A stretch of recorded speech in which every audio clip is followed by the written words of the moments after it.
Del libro de Leonardo Polo, Antropología Trascendental 2, la esencia de la persona humana. Introducción. Punto 3. La iluminación esencial. La manifestación de la persona humana es el proseguir del hábito innato llamado sindéresis, pues ese proseguir se realiza de acuerdo con lo que llamo ver yo y querer yo. El primer miembro de ese hábito, ver yo, abarca o engloba lo que ilumina. Ante todo, el límite mental, o sea, las operaciones intelectuales. Ahora conviene indicar en qué se distingue ver yo de los hábitos intelectuales adquiridos, los cuales, como también se ha dicho, manifiestan o iluminan las operaciones de la potencia intelectual, sacándolas del ocultamiento que las caracteriza en tanto que destacan el objeto. La distinción se establece del siguiente modo. Los hábitos intelectuales adquiridos manifiestan las operaciones intelectuales y perfeccionan la potencia intelectual, pero son plurales porque cada uno manifiesta o ilumina una operación distinta.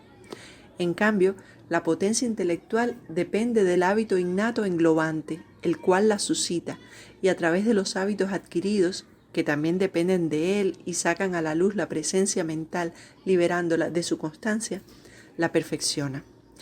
Pero ver yo no se pluraliza con los hábitos adquiridos, sino que suscita las operaciones intelectuales englobándolas.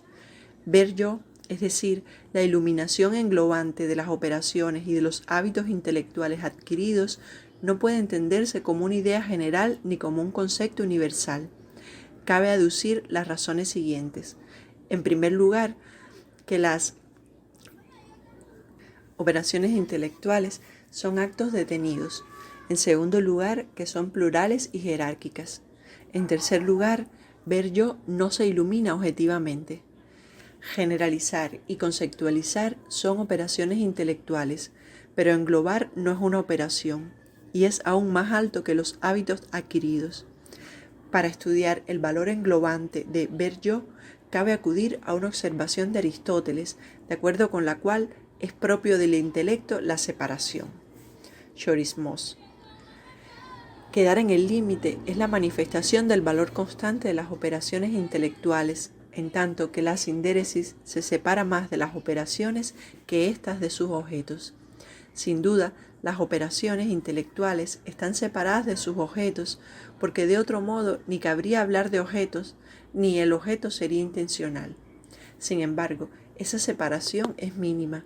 Por eso se dijo que las operaciones se conmensuran con sus objetos. Para formular lo que propongo llamar separación mínima, Aristóteles emplea la expresión hama to auto. Objeto y operación son simultáneos. El objeto es lo mismo, solo se conoce lo uno. Al describir la operación como presencia mental y como ocultamiento que se oculta, se recalca que la separación o valor iluminante del conocimiento intelectual objetivo es, aunque indudable, mínimo. Paralelamente, las operaciones tienen que ser iluminadas por los hábitos adquiridos. De acuerdo con lo que acabo de decir, entiendo la noción de separación intelectual como la distinción entre el acto de conocer y su tema. Esa distinción es mayor o menor, pero es imprescindible. Sin ella, el tema no es iluminado. Así, resulta que las causas se explicitan en pugna con la presencia mental.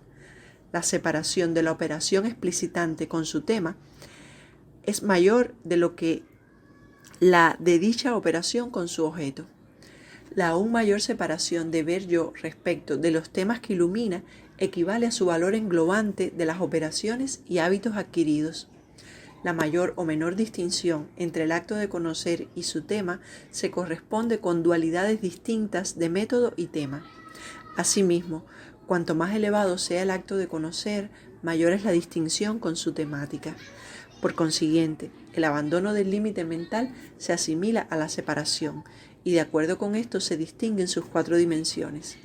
Dicho de otro modo, las cuatro dimensiones del método propuesto se jerarquizan por los temas y atendiendo a la separación de los actos intelectuales con respecto de ellos.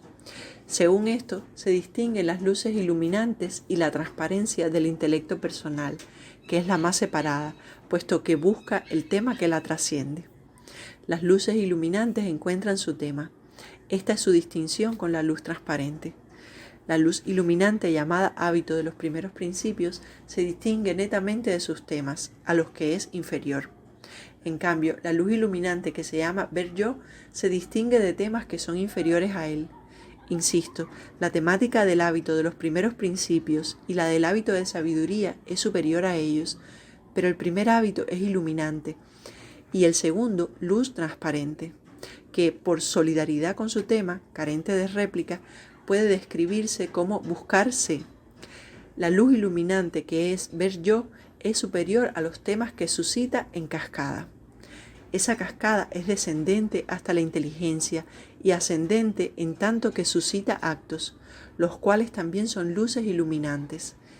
El grado mínimo de iluminación corresponde al objeto intencional, el cual ilumina lo que ya no es una iluminación.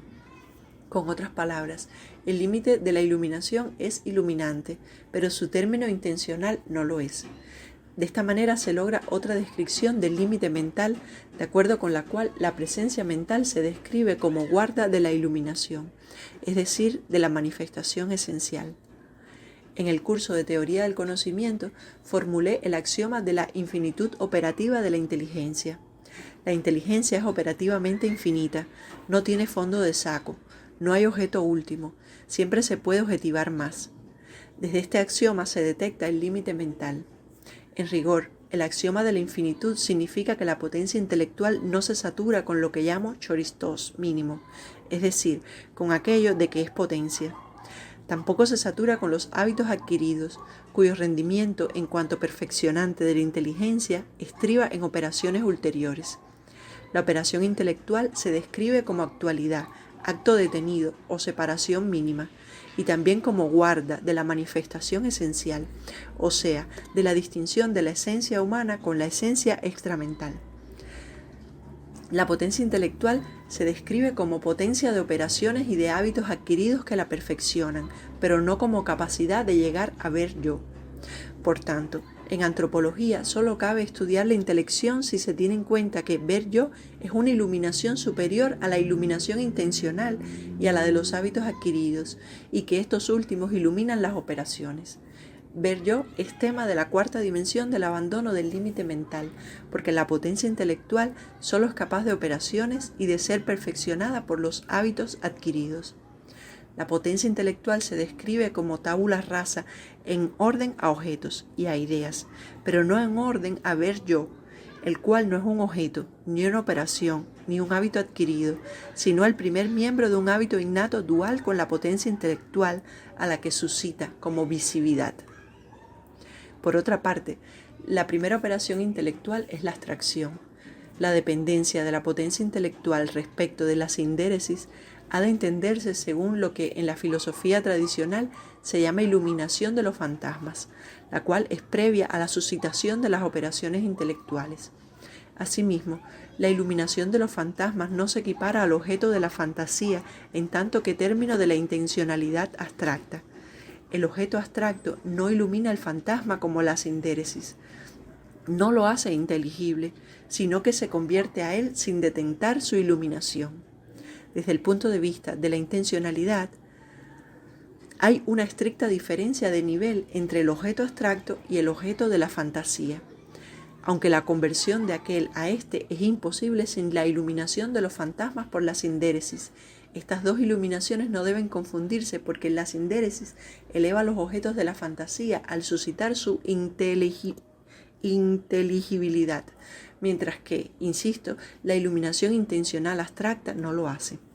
En suma, en la intencionalidad abstracta se aprecia un desdoblamiento entre lo inteligible y lo sensible que no es posible en el fantasma iluminado.